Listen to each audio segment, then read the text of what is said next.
Everything nowadays, if you're doing pen and paper, you feel like you're doing something very archaic versus pulling up on your phone and typing an email or a text. Or, I mean, just think who's taking the time to actually write handwritten notes and mail it to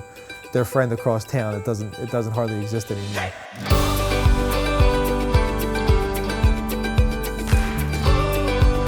What were your first thoughts on Dash when you first started looking at it and seeing that this was going to be part of the way you were going to? But I found Dash pretty straightforward to use, where I kind of just got in there and just started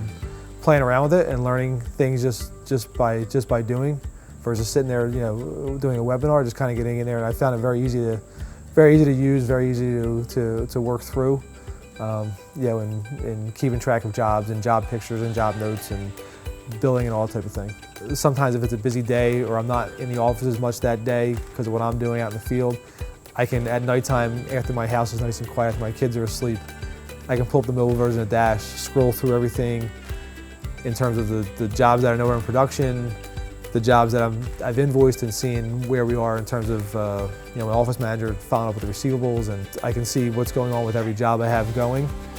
and every stage it's in, and seeing out where it's at and any attention needs to be done to it, that type of thing. The only way you're going to transition from